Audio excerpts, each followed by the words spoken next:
Il vaut mieux suivre un chemin tracé que ne pas avoir de chemin du tout. Alors, tu sais ce que tu vas faire? Non, c'est pas Tu encore. vas répondre à la fois sur le pour et sur le contre. Ok. Ok. Il y a des pièges comme ça. Là, tu sais quoi? C'est pas ce qui était marqué, hein, C'était Johanna. lancé là. Tu sais quoi? Je l'ai balancé comme ça.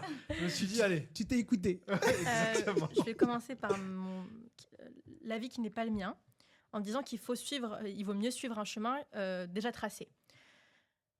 Ça nous permet de trouver une sorte de voie, que ça nous plaise ou non, on trouvera quelque chose. Dans le sens où on ne sera jamais seul, on n'aura pas ce sentiment parfois de solitude, on n'aura pas ce sentiment d'être perdu, quand bien même ça ne sera pas forcément ce qu'on va aimer faire. Donc on pourrait être perdu dans nos propres émotions, dans nos propres ressentiments, etc. Mais je pense que ça peut permettre à certaines personnes, peut-être pas tout le monde, de trouver une vocation, de trouver pourquoi pas même une passion, de trouver forcément un chemin tracé, une finalité, un but. Parfois, les gens qui n'ont pas de but ne savent pas où aller.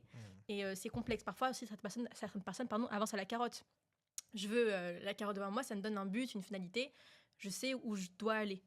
Et donc, à ce moment-là, le chemin est, entre guillemets, déjà tracé. Je sais qu'aussi, beaucoup de jeunes suivent le chemin aussi de papa et maman parce que c'est parfois plus simple. Certains aiment la facilité, la simplicité. Et c'est tout à leur honneur aussi de suivre ce chemin-là.